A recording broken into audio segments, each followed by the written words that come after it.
بە بڕێری حکوومەتی هەرێم بۆ کەمکردنەوەی پاشەکەوتی موچە لە ئێستادا بەڕێوە دەچێت پێکەوە بینەر و بیسەری دەبین.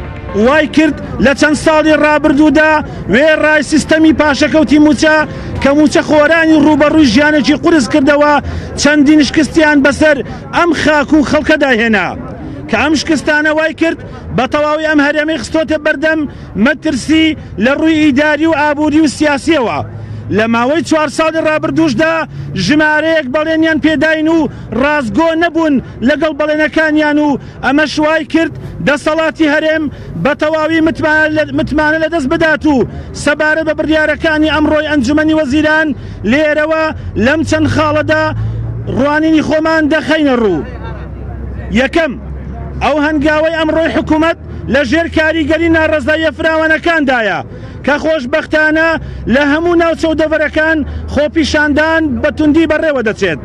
دووەم، بڕیاری پاشەکەوتی موچە نایاساییە و دەبوو لە بری دەستکاریکردنی ناڕاستی بڕیاری هەڵوەشانەوە یەکجاری بدرایە بۆیە بە تەواوی ڕەدی دەکەینەوە و پێمان وایە ئەم بڕیاری حکوومەت بۆ خاوکردنەوەی ناڕەزاییەکانە نەچاکردنی بژەوی خەڵکو و یاریکردنە بەکات.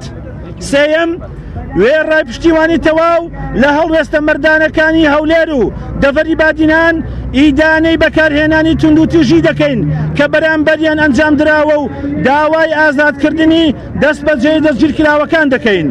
چوارەم، لە هەڵوێستی مەدەنی بەردەوام دەبین و بەڵێنەکان هیچ لە دۆخی ژیانی خەڵک ناگۆڕێت و لەسەر ئەم هەر هەنگاوێکی کرداریش هەڵوێستی جدی ڕادەگەیەنین.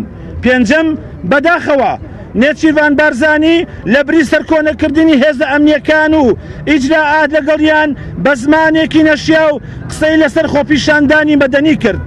لە کۆتاییدا داوا لە سەرجەمچین و توێژەکان دەکەین پێکەوە لە خۆپیشاندانی سبەینەی پێنجشەممە بەشدار بن تا بەدەستهێنانی مەوافە ڕەواکانمان و حکوومەتی هەرێم بەرپرسە لە پەککەوتنی سەرجەم کەرتەکان و تەواوی لێککەوتەی ناڕزایەتیەکان لە ئەستۆی ئەو دەسەڵاتە شکست خواردۆدایە.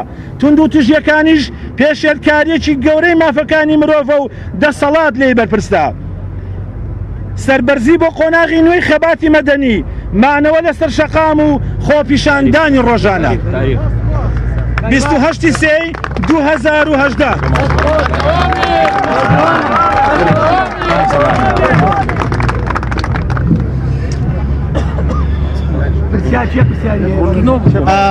بەڕێک بەڵێ بەڵێ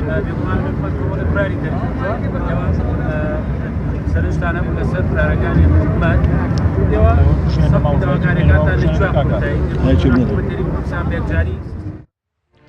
بەرزان لە شاری هەڵەبجەش کۆنگرێکی ڕۆژنامەوانی ئەنجومەنی خۆپیشاندەرانی هەڵەبجە سەبارەت بە بڕیاری حکوومەتی هەرێم بۆ کەمکردنەوەی پاشەکەوتی موچە بە هەمان شێوەی شاری سلێمانی لە ئێستادا بەڕێوە دەچێت ڕاستە و خۆ دەچینە لای کۆنگرەی ڕۆژنامەوانی ئەوێش.